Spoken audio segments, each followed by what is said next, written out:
रात का समय था। बगदाद की गलियों में हल्की हल्की हवा बह रही थी।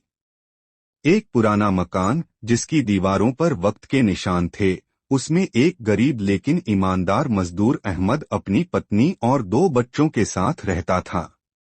अहमद दिन भर मेहनत करता, ईंटें उठाता, मिट्टी खोदता और जो भी काम मिलता उसे खुशी से करता। वह कम कमाता था, लेकिन जो भी कमाता वह हलाल होता।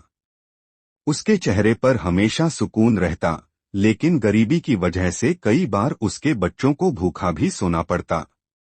एक रात जब अहमद अपने बच्चों को भूखा सोते देख रहा था, उसकी पत्नी ने चिंता से कहा, अहमद, हमारे बच्चे भूखे हैं और तुम्हारे पास हुनर भी है।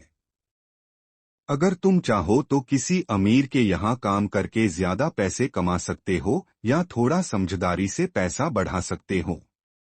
आखिर तुम भी तो इंसान हो, दूसरों की तरह समझदारी से क्यों नहीं चलते? अहमद ने मुस्कराकर जवाब दिया, बीवी, जो 2 निवाले हम खाते हैं वे हलाल हैं। मुझे यकीन है मेरे अल्लाह के यहाँ देर हो सकती है, लेकिन अंधेर नहीं। वह रोजी देने वाला है और हलाल कमाई में जो बरकत है वह हराम में नहीं। यह कहकर अहमद ने आसमान की ओर देखा और दिल से दुआ मांगी, ऐ अल्लाह, तू ही मेरा रिस्क देने वाला है, मैं सब्र करूंगा, लेकिन मुझे कभी हराम की तरफ मत मोड़ना। लेकिन वह नहीं जानता था कि अगली सुबह उसकी जिंदगी में एक ऐसा वाकया पेश आने वाला है जो उसके सब्र और हलाल रोजी के फैसले का इम्तिहान लेगा। अगली सुबह सूरज निकला तो अहमद हमेशा की तरह मजदूरी करने निकल पड़ा। वह एक इमारत के निर्माण स्थल पर ईंटें ढो रहा था कि तभी एक रईसजादा अपने नौकरों के साथ वहां आ पहुंचा। उसकी पोशाक कीमती थी और चलने के अंदाज में घमंड झलक रहा था।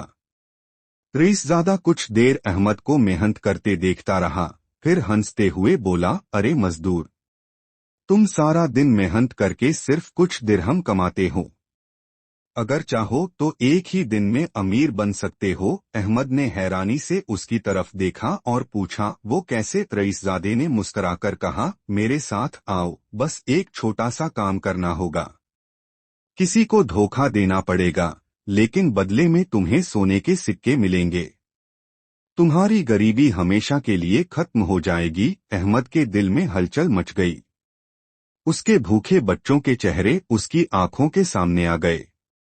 एक पल के लिए उसका दिल डगमगाया, लेकिन फिर उसने गहरी सांस ली और मजबूती से कहा, मैं अपने बच्चों को हराम का निवाला नहीं खिला सकता।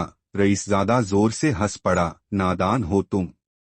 सोने की थाली तुम्हारे सामने रखी है और तुम उसे ठुकरा रहे हो। अहमद ने जमीन से एक ईंट उठाई, उस पर जमी मिट्टी झाड़ी और कहा, जैसे ये ईंट मेरी मेहनत से जुड़ी है, वैसे ही मेरी रोजी मेरे रब के हुक्म से बंधी है। मैं इसे हराम के बदले नहीं बेचूंगा। रईसजादे ने तिरस्कार से उसे देखा और वहां से चला गया। लेकिन अहमद को यह पता नहीं था कि उसकी यह ईमानदारी उसकी तकदीर का दरवाजा खोलने वाली है। रईसजादा गुस्से में वहां से चला गया, लेकिन पास ही खड़े एक बुजुर्ग शख्स ने यह सब देखा। वह एक सफेद दाढ़ी वाले, रौबदार लेकिन नेकदिल इंसान थे। उन्होंने अहमद के पास आकर कहा, बेटा, मैंने तुम्हारी बातें सुनी। तुमने दौलत को ठुकरा दिया जबकि तुम गरीब हो। क्या तुम्हें कभी यह ख्याल नहीं आया कि शायद तुम्हारी तकदीर बदलने का यही मौका था? अहमद ने आदर से जवाब दिया, बाबा जी, अगर मेरी तकदीर में दौलत है तो वह मुझे हलाल रास्ते से जरूर मिलेगी, लेकिन अगर मैंने हराम का एक भी निवाला खा लिया तो मेरी रोजी से बरकत हमेशा के लिए खत्म हो जाएगी। बुजुर्ग यह सुनकर मुस्कराए और अहमद के कंधे पर हाथ रखकर बोले, तुम्हारी ईमानदारी देखकर मुझे खुशी हुई। अगर चाहो तो आज शाम को मेरी दुकान पर आना, मैं तुम्हें एक अच्छा काम दे सकता हूँ। मेरा नाम हकीम यूनुस है। यह कहकर वह चले गए। अहमद ने कंधे उचकाए और फिर अपने काम में लग गया। एक अनोखी सौगात। शाम को जब अहमद मजदूरी के बाद बाजार से गुजर रहा था तो उसे हकीम यूनुस की दुकान याद आई। वह सोचने लगा, चलो देखता हूँ, आखिर वह बुजुर्ग मुझसे क्या चाहते हैं। जब वह दुकान पर पहुंचा तो उसे देखकर हकीम यूनुस मुस्कराए और बोले, अहमद, मैं तुम्हारा इम्तिहान ले चुका हूँ। मैं चाहता हूँ कि तुम मेरे साथ काम करो। मैं तुम्हें सिर्फ मजदूरी नहीं बल्कि तिब्बत चिकित्सा का इल्म भी सिखाऊंगा। अगर तुम मेहनत करो तो एक दिन बगदाद के बड़े हकीम बन सकते हो। अहमद हैरान रह गया। उसने सोचा भी नहीं था कि उसकी ईमानदारी उसे ऐसा इनाम दिलाएगी।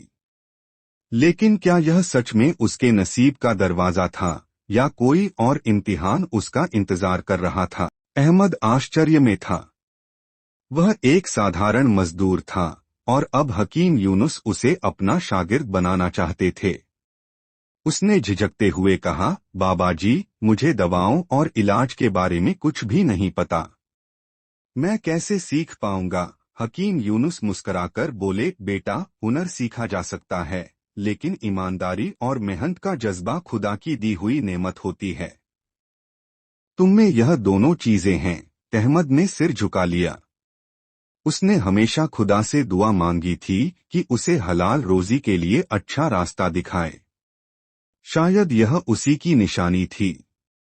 उसने विनम्रता से कहा, अगर यह भी हलाल कमाई का जरिया है तो मैं इसे सीखने के लिए तैयार हूँ। अगले दिन से अहमद ने हकीम यूनुस की दुकान पर काम शुरू कर दिया। पहले उसे सिर्फ दुकान की सफाई, दवाओं को सही तरीके से रखना और मरीजों के लिए पानी लाना दिया गया। यह काम मामूली था, लेकिन अहमद इसे पूरे दिल से करता। धीरे धीरे हकीम यूनुस ने उसे जड़ी बूटियों और उनके फायदों के बारे में सिखाना शुरू किया। अहमद की समझ तेज थी और वह जल्दी सीखने लगा। अब वह एक मामूली मजदूर से आगे बढ़कर चिकित्सा विद्या का छात्र बन चुका था। पहली परीक्षा कुछ महीने बीत गए। एक दिन एक अमीर आदमी घबराया हुआ दुकान पर आया। उसके चेहरे पर चिंता साफ झलक रही थी। उसने कहा, हकीम साहब, मेरी पत्नी बहुत बीमार है। मैं चाहता हूं कि आप उसे कोई खास दवा दें। पैसे की कोई चिंता मत करें, चाहे जितने मांगे। हकीम यूनुस ने मरीज की नब्ज देखी और फिर गंभीर होकर बोले, इसे किसी दवा की जरूरत नहीं। बस उसे हल्का खाना खिलाएं, आराम दें और कुछ दिन परहेज रखें। वह खुद ठीक हो जाएगी। अमीर आदमी नाराज होकर बोला, मुझे दवा चाहिए।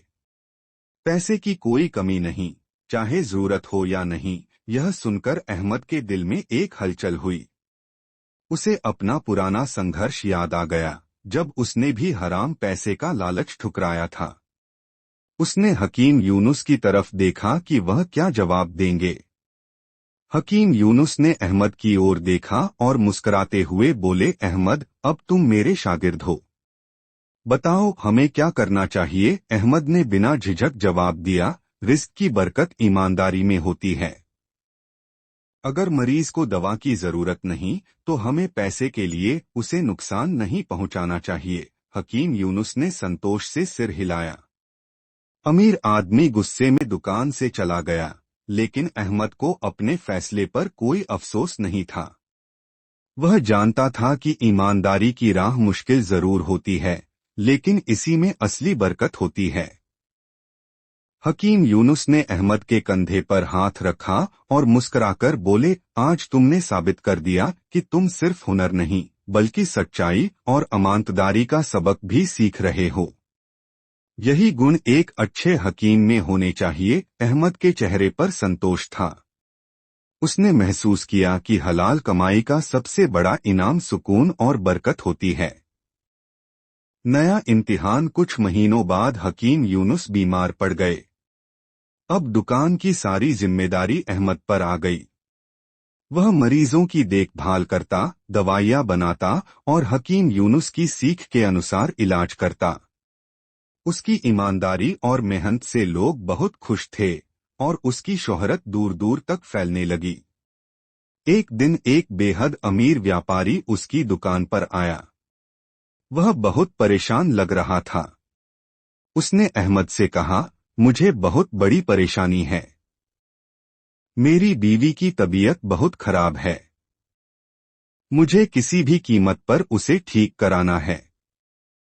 अगर तुम उसे बचा लोगे तो मैं तुम्हें सोने से भर दूंगा। अहमद ने मरीज को देखा और तसल्ली देकर कहा, चिंता मत करो, मैं अपना पूरा इलाज करूंगा, लेकिन तुमसे कोई ज्यादा पैसे नहीं लूंगा।